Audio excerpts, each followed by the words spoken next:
Baik, saudara yang kekasih, kita akan mendengarkan firman Tuhan pada saat ini, dan judul khotbah saya pada hari ini adalah hidup dalam perkenanan Allah. Sekali lagi, hidup dalam perkenanan Allah. Untuk mendasari firman Tuhan kita pada hari ini, marilah kita membuka satu ayat, hanya 2 ayat saudara, ya, hanya 2 ayat yang akan kita buka pada hari ini. Yang pertama adalah di Keluaran 33:13. Mari semua kita akan baca ayat ini bersama-sama. Maka sekarang, jika aku kiranya mendapat kasih karunia di hadapanmu, beritahukanlah kiranya jalanmu kepadaku, sehingga aku mengenal engkau, supaya aku tetap mendapat kasih karunia di hadapanmu. Ingatlah bahwa bangsa ini umatmu. Saudara yang kekasih, kalau kita baca ayat ini di kitab Keluaran 33 ini, saudara, di mana bangsa Israel di bawah kepemimpinan Musa, mereka di pasal 33 ini, bagaimana Tuhan memberitahukan kepada Musa bahwa Tuhan tidak bisa menyertai bangsa ini, karena bangsa ini itu adalah bangsa yang tegar tengkuk, di mana Tuhan berkata kepada Musa bahwa kalau dia ada bersama-sama dengan bangsa ini, dan bangsa ini tetap dalam posisi tegar tengkuk, bisa terjadi sesuatu kepada bangsa ini. Dalam arti begini saudara, Tuhan ini Allah Maha Kudus. Dia tidak bisa bergabung dengan yang namanya dosa. Dia tidak bisa berada di tengah-tengah umat yang berdosa. Itulah sebabnya dia berkata demikian. Tetapi saudara yang kekasih, Musa, dia mendapat kasih karunia daripada Tuhan. Ini luar biasa ya. Nah, kenapa Musa ini bisa memperoleh kasih karunia dari Tuhan? Karena Musa ini adalah orang yang menerima perkenanannya Tuhan, saudara. Saudara, perkenanan atau favornya Tuhan itu sangat diperlukan di dalam kehidupan kita. Dengan ada favornya Tuhan, ada perkenanannya Tuhan, kita bisa berjalan di dalam kasih karunia-Nya Tuhan. Nah, favor ini adalah kemurahan Tuhan buat kita. Nah, kalau kita belajar, saudara yang kekasih,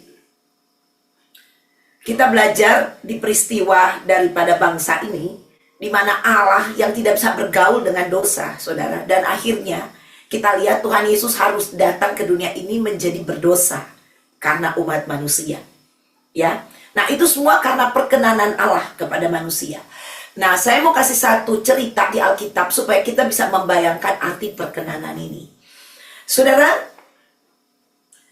Tuhan itu begitu mengasihi manusia. Ya. Jadi kalau kita lihat, ingat pada waktu Tuhan Yesus akan disalib, ya. Sebelum dia akan disalib, saudara, ini orang-orang itu mereka melakukan tindakan kejahatan kepada Tuhan. Padahal Tuhan notabene-nya tidak berdosa, saudara. Tetapi mereka melakukan tindakan kejahatan menuduh dia, ya, yang tidak pantas dituduhkan kepada dia. Bahkan Pontius Pilatus tidak mendapatkan kesalahan kepada Tuhan Yesus, saudara. Tapi mereka mau menyalibkan dia. Mereka menuduh hal-hal yang tidak harusnya mereka tuduhkan kepada dia.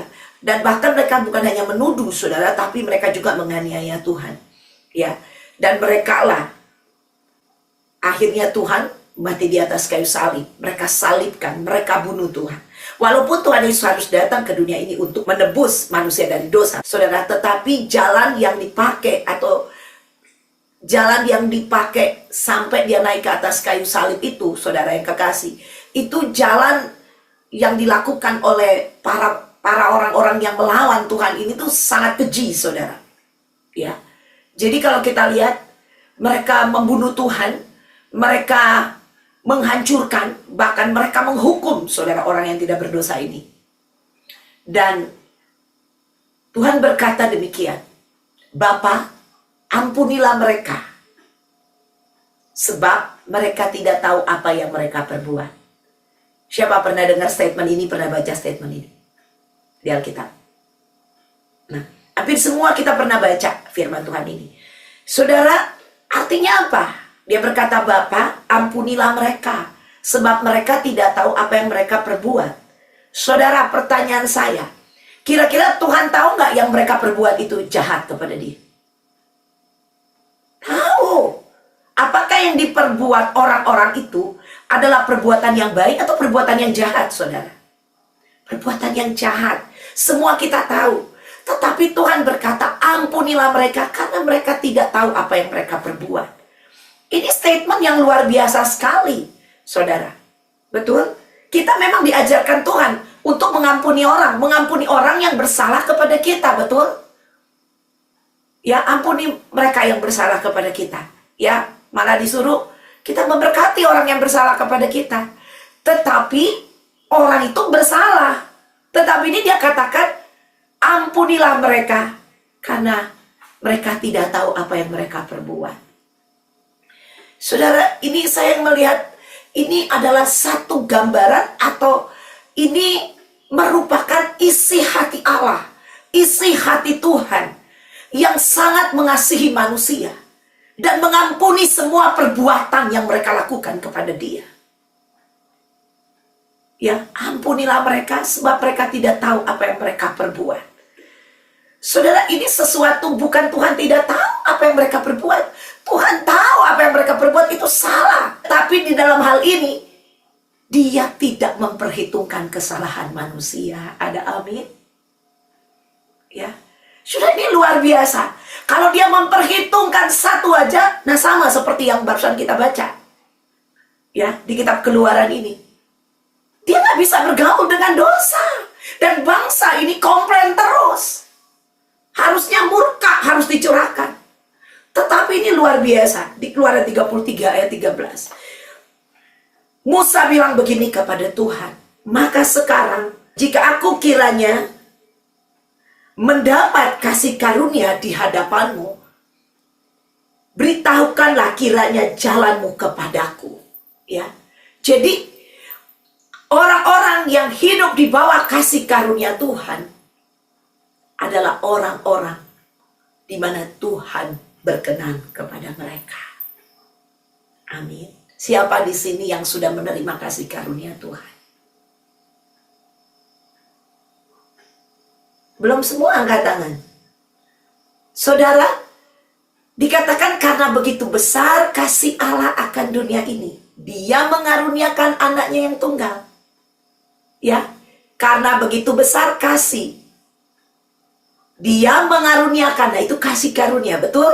Anaknya yang tunggal, supaya barang siapa yang percaya kepadanya tidak binasa, melainkan beroleh hidup yang kekal.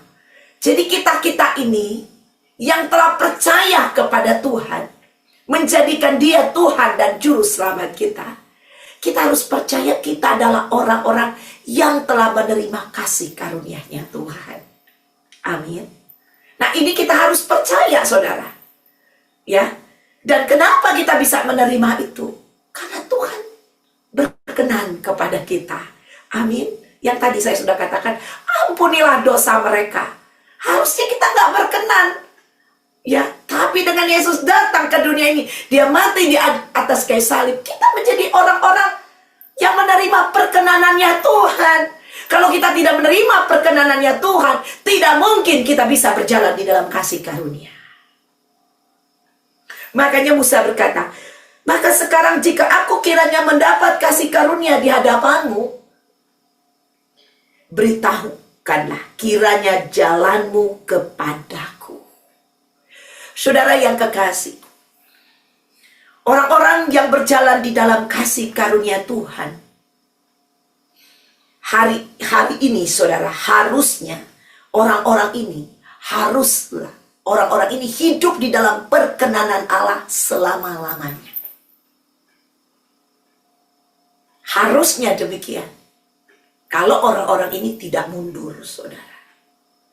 Ya, karena ada banyak nanti di hari semakin jahat ini, atau hari-hari menjelang kedatangan Tuhan yang kedua kali ini, dan dosa semakin bertambah, saudara, ya, banyak yang akan gugur juga.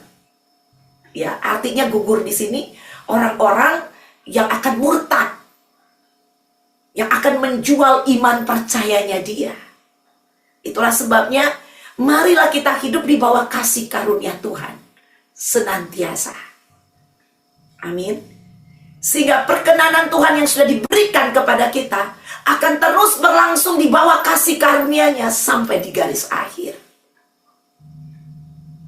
Ya. Jadi kita sebagai orang percaya, kita tidak akan keluar atau tidak akan mundur, saudara. Nah, orang-orang yang berjalan di dalam perkenannya Allah sampai selama-lamanya, ini adalah orang-orang yang setelah menerima Tuhan Yesus sebagai Tuhan dan Juru Selamat, orang-orang ini berjalan di bawah kasih karunia-Nya Tuhan setiap hari. Apa sih itu kasih karunia? Kasih karunia itu adalah kemampuan Allah. Amin. Yang diberikan kepada kita, bukan kemampuan kita. Kalau dengan kemampuan kita, saudara kekasih, kita gak akan mungkin bisa berjalan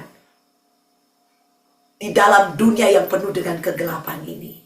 Kita butuh anugerah, kita butuh kasih karunia, kemampuan Allah yang ada bersama dengan kita setiap saat dan setiap waktu. Itulah sebabnya, marilah kita hidup di dalam perkenanan akan Allah. Ya, yaitu kita hidup di bawah kasih karunia setiap saat, setiap waktu. Saudara yang kekasih, kita akan belajar supaya bagaimana kita boleh hidup memahami kasih karunia ini. Dan kita bukan hanya memahami, belajar kebenaran firman, tetapi kita mau mengembangkan firman itu hari lepas hari. Tambah hari, tambah banyak. Amin. Ya, tambah hari, tambah deeper, lebih dalam lagi, lebih tinggi lagi, lebih lebar lagi. Kita mengenal Allah. Amin. Nah, ini perlu sekali, penting sekali, saudara yang kekasih. Berada bersama dengan Allah, ya, seharusnya itu harus menjadi ciri hidup atau gaya hidup orang percaya. Hidup bersama-sama dengan Allah. Setiap hari, setiap waktu di dalam kehidupannya. Ini orang-orang yang berjalan di bawah kasih karunia Allah, yaitu berjalan bersama dengan Allah. Sama seperti Musa. Musa ini dia berjalan dengan Allah. Dia berjalan di bawah perkenanannya Allah. Dia berjalan di bawah kasih karunia-Nya Allah. Ini luar biasa. Dan orang-orang yang berjalan di bawah perkenanan Allah, di bawah kasih karunia-Nya Allah, saudara, orang-orang ini, saudara, ya, mereka akan mendapat pembelaan Tuhan.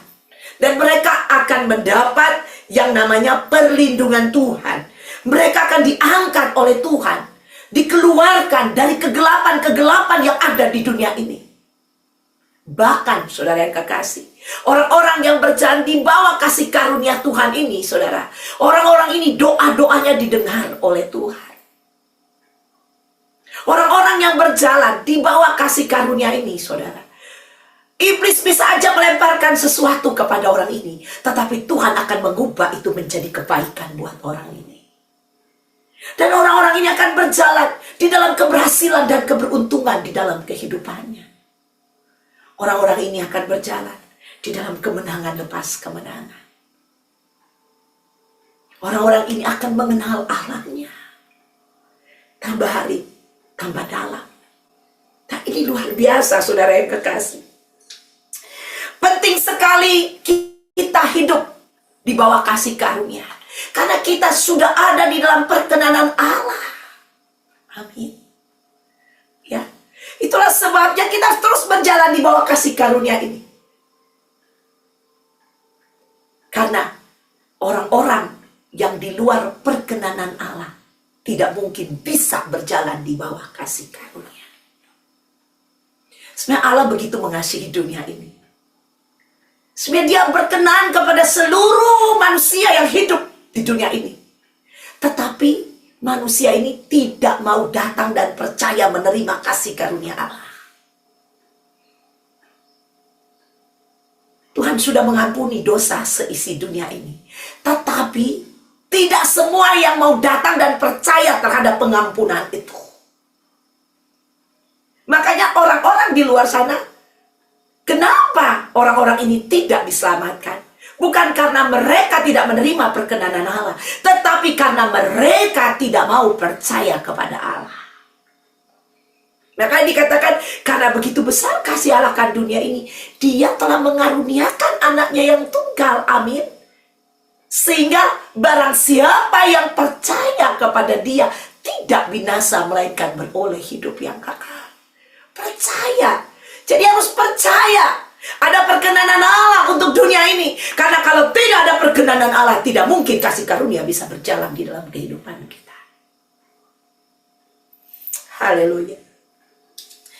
Saudara yang kekasih, orang-orang yang mengerti hidup di bawah perkenanan Allah, atau orang-orang yang berjalan di dalam perkenanan Allah, yaitu di bawah kasih karunia Allah, orang-orang ini akan menjadi sama seperti Musa. Kita lihat di sini Musa katakan. Coba buka lagi tadi ayat 13.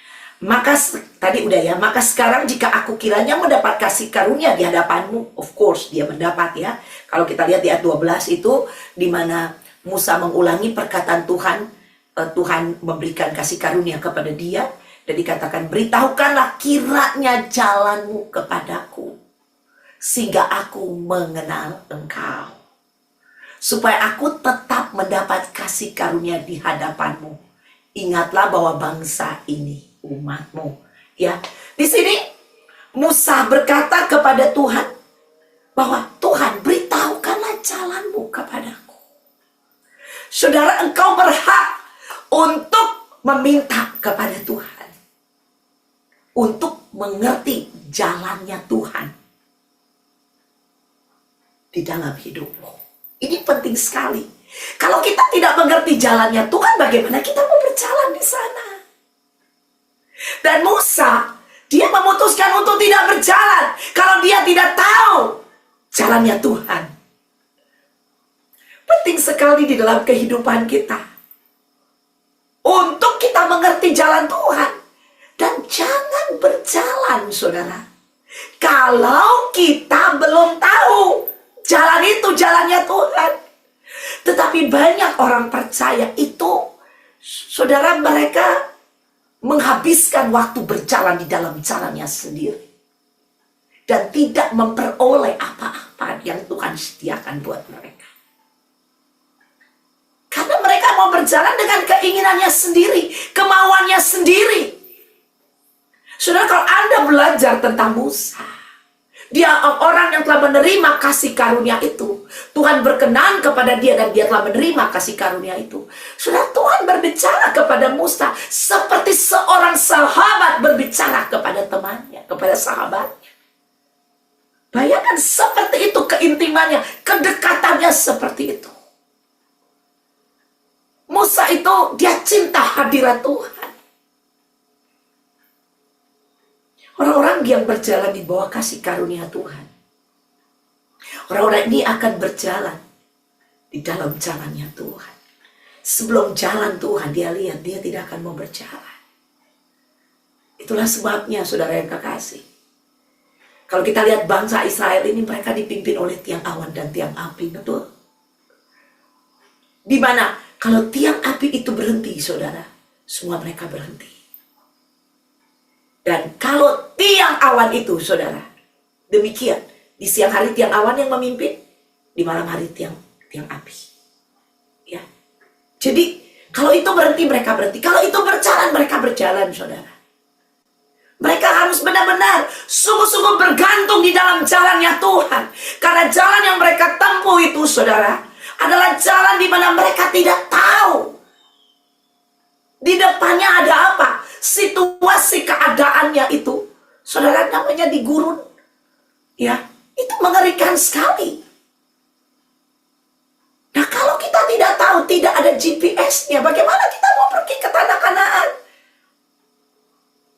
Musa tidak mungkin bisa memimpin bangsa ini sampai ke tanah Kanaan. Dia memerlukan jalannya Tuhan untuk sampai ke tanah Kanaan. Dan dia sangat bergantung. Dia membutuhkan petunjuk Tuhan. Mau belok kiri atau belok kanan. Banyak orang percaya yang sudah menerima perkenanan, bahkan telah menerima kasih karunia Allah, tetapi mereka tetap berjalan di dalam jalannya sendiri. Ada firman Tuhan berkata, jalanku bukanlah jalanmu, rancanganku bukanlah rancanganmu. Tetapi banyak orang percaya sudah ada kasih karunia, tetapi tidak berjalan di dalam kasih karunia ini. Kenapa? Karena orang percaya yang sudah terima perkenanan Allah, bahkan sudah diberikan kasih karunia di dalam kehidupannya, orang-orang ini menganggap enteng kasih karunia Tuhan. Saudara tahu menganggap enteng? Kalau kita pandang enteng, saudara, kita main-main. Tapi kalau kita tahu kasih karunia ini, inilah kekuatan Allah, inilah kemampuan Allah. Dan kita berjalan di dunia ini yang kita tidak tahu ujungnya kemana, yang kita tidak tahu hari esok bisa saja kita diserang oleh musuh, oleh lawan. Dan hanya kekuatan Allah yang bisa melawan semuanya itu. Kalau kita anggap bahwa kasih karunia ini penting buat kita, sudah kita akan mengutamakan kasih karunia ini lebih dari segalanya. Ada amin. Kita nggak pandang enteng. Kekuatan Allah itu kita nggak pandang enteng. Saudara, orang-orang yang berjalan di bawah kasih karunia adalah orang-orang yang mempunyai hubungan yang intim dengan Allah. Orang-orang yang mempunyai persekutuan dengan Tuhan. Orang-orang yang hatinya merindukan Tuhan, bergantung kepada Dia, mencari Dia, lebih daripada dia mencari emas dan perak. Saudara, berjalan di dalam kasih karunia ini atau di bawah kasih karunia, lebih daripada harta yang engkau terima di dunia ini, apapun itu, posisimu hari ini, kekayaanmu, karirmu, kehebatanmu, apapun itu. Saudara, kalau kita lihat tokoh di Alkitab yang namanya Simson, dia menerima kasih karunia Tuhan, tetapi dia tidak menghormati itu. Dia mengikuti kekuatannya sendiri, kemampuannya, karena dia diberikan tubuh yang hebat, saudara. Dia bisa mengalahkan puluhan orang. Dia bisa membunuh binatang-binatang, saudara, binatang-binatang buas. Dia punya kemampuan yang luar biasa. Nah, akhirnya dia menjadi sombong, mengandalkan kemampuannya sendiri. Padahal dia seorang hakim, 20 tahun menjadi hakim di Israel. Untuk umat Israel, saudara. Tetapi dia melanggar semua ketetapan-ketetapan Allah. Dia nggak berjalan di dalam jalannya Allah. Dibilang dia tidak boleh menajiskan diri atau mencari perempuan di luar bangsanya. Tapi dia pergi menikah, saudara, dengan bangsa asing. Orang tuanya nggak bisa melarang dia. Bahkan, saudara, akhirnya istrinya mati. Dan dia mencari lagi perempuan yang lain. Dia lihat itu udah perempuan lain, saudara. Ya, dia mencari lagi. Dia pergi ke tempat pelacuran. Padahal dia mendapat kasih karunia Tuhan. Dia dilahirkan sebagai nasir Allah. Betul? Tapi dia tidak menghargai itu. Saudara yang kekasih, kita sudah mendapat kasih karunia Allah, tapi kita pandang enteng itu. Sama seperti Esau, memandang enteng hak kesulungan. Akhirnya Esau gak dapat apa-apa. Banyak kita memandang enteng. Kita menganggap kasih karunia itu, ya sudah, kita akan mati nanti masuk surga. Dan kita mulai berjalan di dunia ini dengan kemampuan diri kita sendiri, dengan kekuatan kita, dengan pandangan kita, dengan jalannya kita, dengan baik, bukan apa yang firman Tuhan anggap baik. Suka-suka kita. Saudara yang kekasih, hari-hari ini saudara yang kekasih, gereja Tuhan banyak yang berjalan di luar kasih karunia Allah. Gereja Tuhan menghabiskan hidupnya bukan lagi dengan mengandalkan Tuhan, tapi mengandalkan kemampuan dirinya sendiri. Mengandalkan kepintarannya, mengandalkan kekuatannya, mengandalkan keahliannya, mengandalkan idea-idea dari diri sendiri. Sudah bukan lagi Tuhan. Dianggap dia kuat, dia mampu. Setelah dia sudah tidak mampu lagi, sudah ancur-ancuran, sudah gak bisa, baru mulai datang kepada kasih karunia itu. Minta Tuhan tolong. Minta kekuatan Tuhan bekerja di dalam dia. Sudah orang-orang seperti ini, orang-orang yang gagal hidup di bawah kasih karunia Tuhan. Tapi orang-orang yang berjalan di bawah perkenanan Tuhan adalah orang-orang yang senantiasa berjalan di dalam kasih karunia Tuhan. Hari lepas hari mengandalkan Tuhan. Menjadikan dia penolong satu-satunya. Satu-satunya. Gak dua-duanya. Satu-satunya. Ya, ada kan menjadikan Tuhan dua-duanya, tiga-tiganya. Satu-satunya, the only one. Saudara, orang-orang ini akan berjalan di dalam kebaikan hatinya Tuhan. Orang-orang ini akan melihat Tuhan dalam hidupnya. Kita lihat ada begitu banyak tokoh-tokoh di Alkitab, orang-orang yang berjalan di bawah kasih karunia Tuhan. Bapak Abraham, salah satunya. Ya, saudara, Tuhan mau memusnahkan Sodom dan Gomora. Tuhan bicara dulu kepada dia. Betul? Tuhan bilang, masakan aku tidak memberitahu kepada hambaku Abraham. Betul? Dia adalah sahabatnya Allah. Amin, saudara. Ya, diberitahu. Anda mau gak diberitahu oleh Tuhan tentang apa yang Tuhan mau buat? Waduh, kalau Anda sampai diberitahu, saudara, ya, berarti kita merasa kita spesial. Sebenarnya semua kita tuh spesial. Dia sudah berkenan kepada kita, sehingga dia telah memberikan kasih karunia kepada kita, dan kita telah mengambilnya. Tetapi sayang, banyak orang kehilangan kasih karunia itu. Padahal Allah telah mencurahkan itu, telah memberikan itu kepada kita. Contoh, kebaikan hatinya Dia telah berikan kepada kita, saudara. Ya. Dan mungkin ada orang-orang yang telah mengalami kasih karunia Allah itu. Ya, telah mengalami. Mungkin dia pernah mengalami hal-hal yang tidak mungkin menjadi mungkin.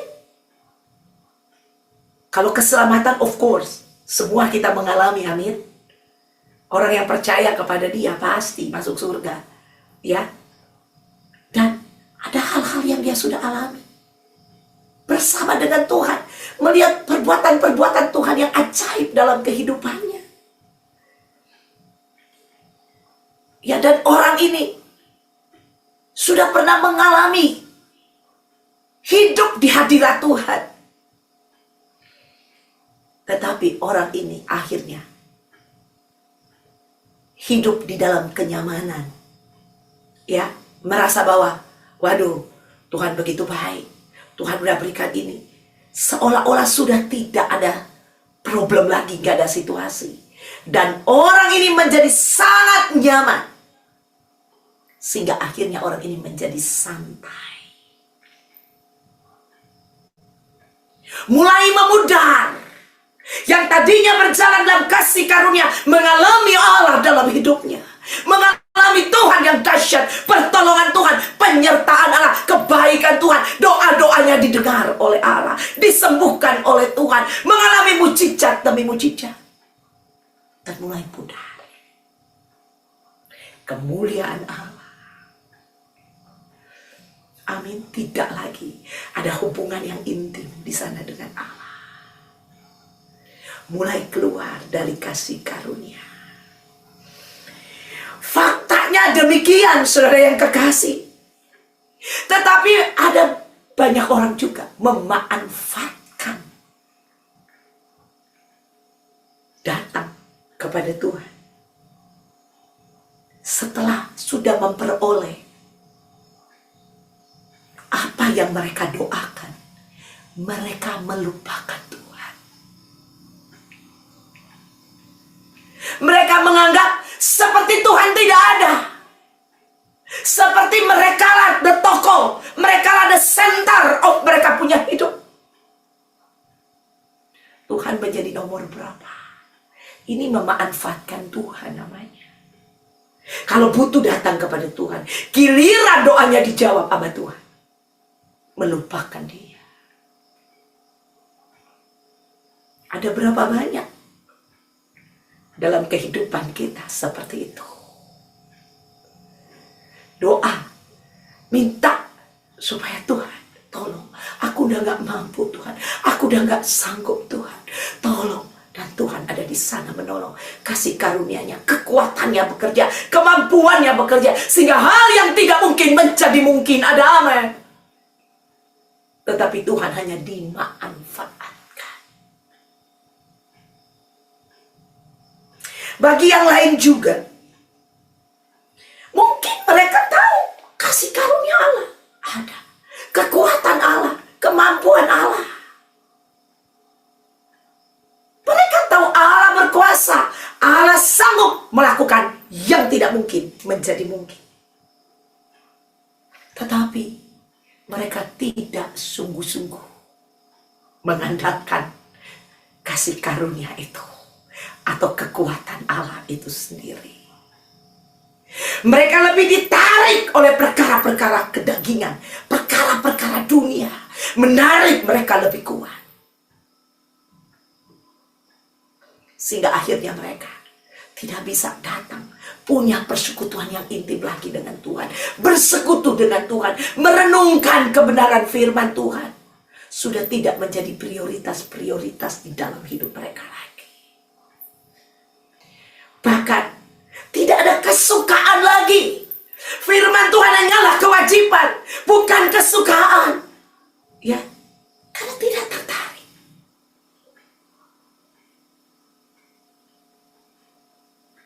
Saudara yang kekasih, sangat menyedihkan sekali. Ini yang terjadi di hari-hari terakhir ini.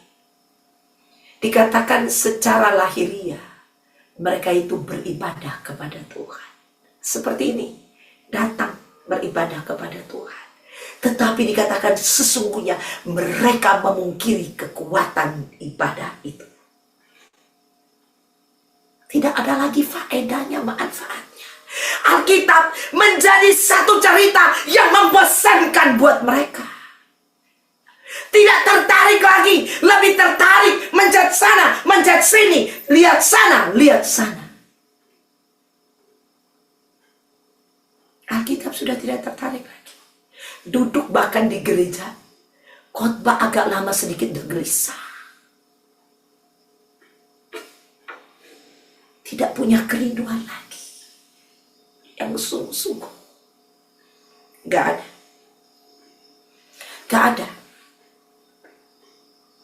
Udah gak tahu kemana. Orang-orang ini tidak lagi berjalan di bawah kasih karunia Tuhan. Sedih ya? Sedih sekali saudara yang kekasih. Kelihatannya semuanya baik, tetapi sesungguhnya tidak baik-baik saja. Saudara, Tuhan dengan setia menunggu kita. Kasih karunia telah diberikan kepada kita. Amin. Ya. Tetapi banyak orang tidak memanfaatkannya dengan baik. Sangat menyedihkan sekali, saudara yang kekasih. Gereja hari-hari ini harusnya menginginkan Tuhan lebih daripada dia menginginkan apapun yang ada di dunia ini. Harusnya gereja Tuhan menginginkan Allah lebih daripada apa yang ada di dunia ini. Tetapi kenyataannya tidak demikian. Orang-orang yang menghormati kasih karunia Allah, yaitu orang-orang yang menghormati kehadiran Allah di dalam kehidupannya. Orang-orang ini akan berjalan di dalam penghormatan Allah. Saudara, kalau Allah yang menghormati kita, enggak ada tandingannya. Orang-orang ini akan melihat kekuatan Allah bekerja di dalam dirinya. Allah akan berpihak kepada dia. Firman Allah berkata, kalau aku di pihakmu, siapakah lawan? Artinya, tidak ada yang dapat melawan dia. Karena Allah akan berperang buat dia. Allah yang akan mengalahkan musuh-musuhnya. Seperti yang dia lakukan kepada bangsa Israel. Tetapi waktu bangsa ini komplain,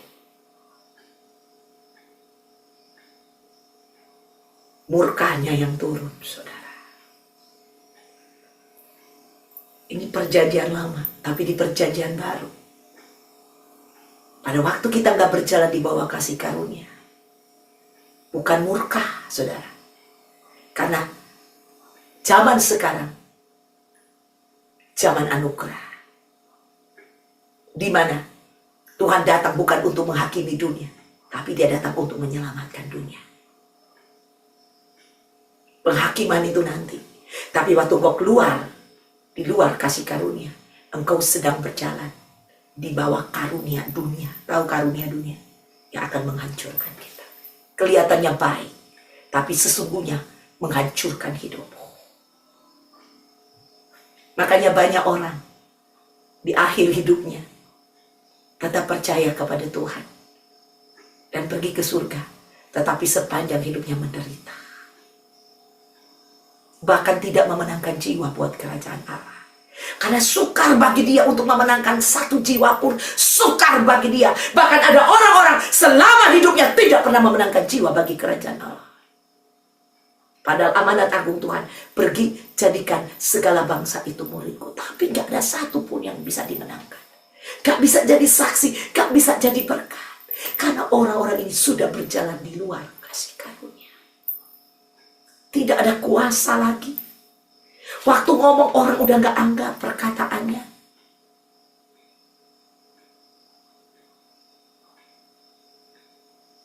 Orang-orang ini menjadi troublemaker. Bukan menjadi berkat, bukan menjadi saksi, bukan membawa jiwa-jiwa. Tetapi menghancurkan. Mengerikan sekali nggak, saudara?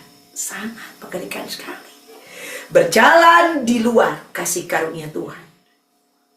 Saudara, akhir hidupnya itu sangat tidak mengenakan. Kita lihat Yudas Iskariot, dia berjalan di luar kasih karunia Tuhan. Endapnya apa? Mati, bunuh diri. Betul? Endapnya apa? Menjual Tuhannya. Udah gak sadar lagi. Karena udah begitu jauh dia berjalan meninggalkan kasih karunia itu. Sudah begitu jauh dia berjalan dengan kekuatannya, kemampuan dirinya sendiri. Bahkan ada banyak orang, saudara, bilangnya percaya sama Tuhan. tetapi tiba-tiba mati sedang berbuat dosa.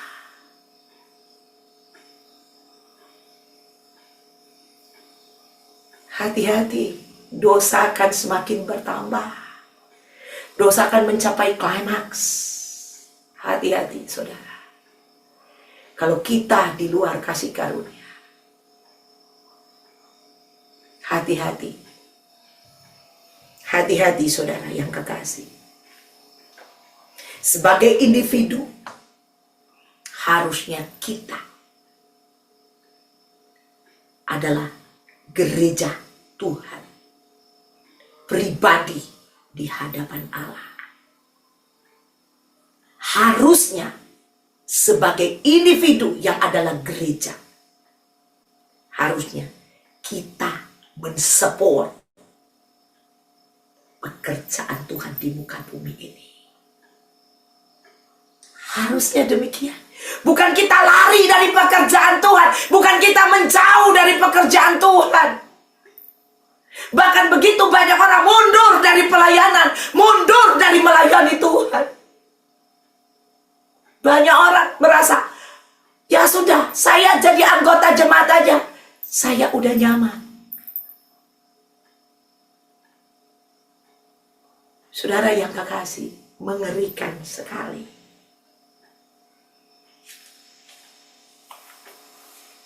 Musa adalah orang yang mengetahui kasih karunia Tuhan.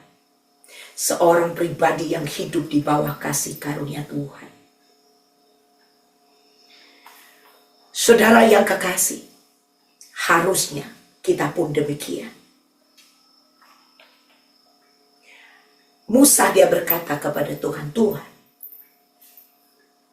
ajarilah aku mengenal jalan-jalan-Mu. Ada amin. Saudara, harusnya kita demikian. Bukan pergi dengan jalan kita sendiri. Kita ada di dunia ini harusnya seperti Yesus. Yesus bilang, aku datang bukan untuk dilayani, tapi untuk melayani. Amin. Harusnya kita juga demikian. Haleluya. Orang-orang yang berjalan di bawah kasih karunia Tuhan adalah orang-orang yang mengenal jalan-jalan Tuhan. Bahwa Allah tidak akan berpaling. Wajahnya tidak akan berpaling dari orang ini. Melainkan dia akan selalu menemukan kemenangan di dalam kehidupannya dia. Karena Allah tidak akan berpaling dari orang-orang ini. Wajahnya akan memandang gerak-gerik tingkah lakunya. Akan memandang setiap jalan-jalan orang ini. Kalau Allah memandang kita terus-menerus, kalau ada musuh, Allah duluan tahu. Betul. Dia akan menghalau.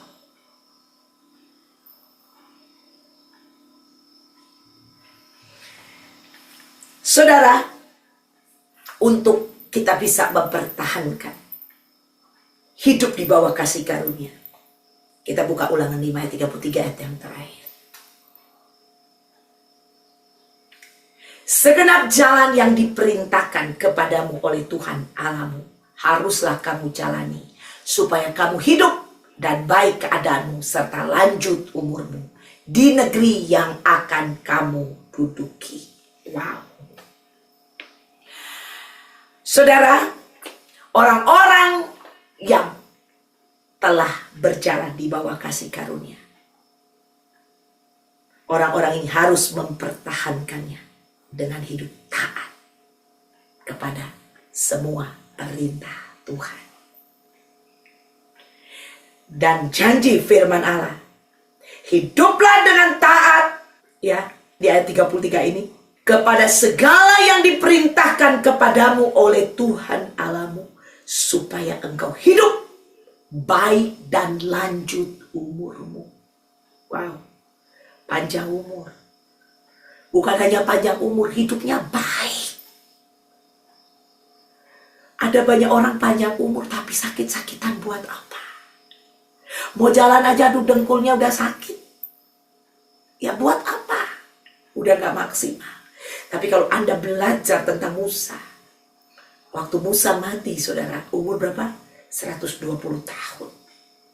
Ya, dibilang matanya masih bagus, masih terang. Amin. Luar biasa. Ya, pada waktu si Kaleb masuk ke tanah Kanaan, dia bilang, kekuatanku masih sama seperti pada waktu 40 tahun yang lalu, waktu Musa menyuruh aku menjadi pengintai. Amin.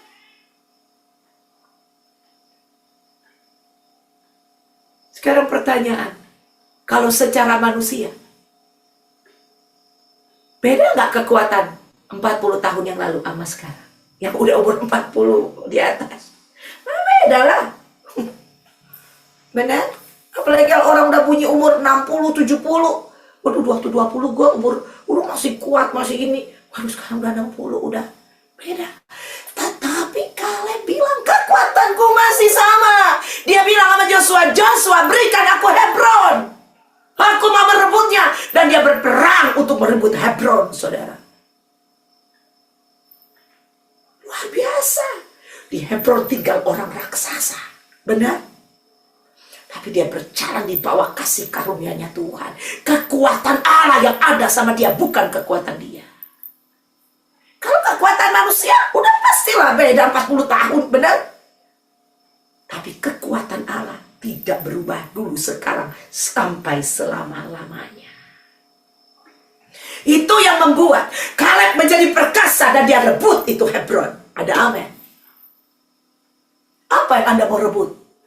Raksasa apa yang ada? Gunung Hebron apa yang Anda merebut hari ini? Selama Anda berjalan di bawah kasih karunia Tuhan, tidak ada yang mustahil bagi. Haleluya. Katakan, tidak ada yang mustahil bagiku. Tapi ingat, berjalan di bawah kasih karunia Tuhan. Kekuatan Allah, andalkan itu. Taat kepada perintah-perintahnya. Dikatakan, engkau akan hidup baik dan lanjut umurmu di tanah yang akan kau duduki. Artinya apa? Di sanalah tanah yang melimpah susu dan madu. Amin. Saudara, mari kita mau taat. Kalau Anda sedang berjalan di dalam kasih karunia Tuhan, mari kita mau taat kepada Tuhan. Amin. Tetapi kalau Anda lagi di luar kasih karunia, saya mau katakan hari ini, pilih untuk kembali hidup di bawah kasih karunia Tuhan. Anda tidak pernah tahu dosa sudah mengintip. Anda tidak pernah tahu yang iblis rancangkan buat Anda hari esok. Kalau Anda yang tinggal di luar kasih karunia hari ini, dan Anda terus berjalan, mungkin aja iblis mau membunuhmu besok hari. Bisa aja kematian prematur akan terjadi kepada Anda besok hari.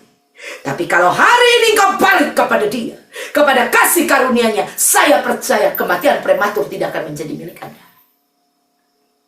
Anda akan terproteksi dan terlindungi.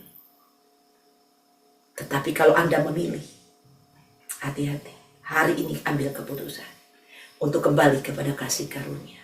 Engkau sudah mendapat favor-Nya Tuhan, perkenanan Allah, yaitu menerima kasih karunia Tuhan. Ada amin.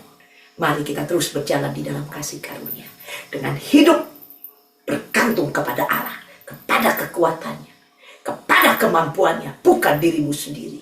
Berjalan di dalam rencana dan rancangannya, taat kepada perintah-perintahnya, dan engkau akan mengalami kemenangan lepas kemenangan dalam hidupmu. Engkau akan berjalan di dalam hal-hal yang tidak mungkin bagimu menjadi mungkin. Doa-doa yang selama ini Anda naikkan, mungkin Anda pikir, waduh, udah lama doa nggak didengar, tetapi Tuhan mulai mendengar doa-doamu. Anda melihat bahwa jalan yang selama ini tertutup mulai terbuka. Anda akan melihat yang tidak mungkin menjadi mungkin. Anda akan melihat ada tangan yang kuat. Kekuatannya yang melampaui kekuatan yang ada di dunia ini. Yang akan bekerja di dalam. Dan tidak akan ada lawan yang sanggup mengalahkan Anda. Karena bukan Anda yang berperang, tapi Dialah yang berperang menggantikan engkau. Inilah kasih karunia Allah. Mari, yang masih di luar, yang main-main, padahal kasih karunia sudah Anda terima, kembali masuk. Masuk. Nggak ada pilihan. Jangan tunggu. Karena Anda tidak pernah tahu 10 menit di depanmu rancangan iblis seperti apa. Ada orang keluar dari gereja mati disambar mobil. Tahu nggak Anda itu?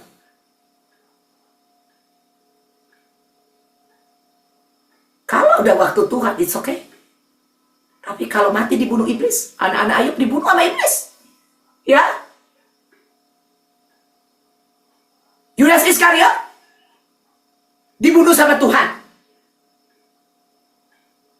Saudara yang kekasih, mari. Saat ini jangan tunggu 10 menit, jangan tunggu 5 menit. Tapi waktu Anda masuk di dalam kasih karunia, Anda terproteksi, Anda terlindungi oleh kekuatan kuasanya. Anda ada di dalam rencananya, di dalam tujuannya. Haleluya. Saudara yang kekasih, saya pikir ini yang dapat saya sampaikan pada hari ini. Berjalan di dalam perkenanan Allah. Amin. Mari. Ada berjalan dalam perkenanan Allah, artinya ada hidup di dalam kasih karunia. Berjalan di bawah kasih karunia Allah. Hari lepas hari. Haleluya. Dan biar firman Tuhan ini boleh menjadi berkat buat kita semua. Dan buat saya pribadi. Nama Tuhan dipermuliakan.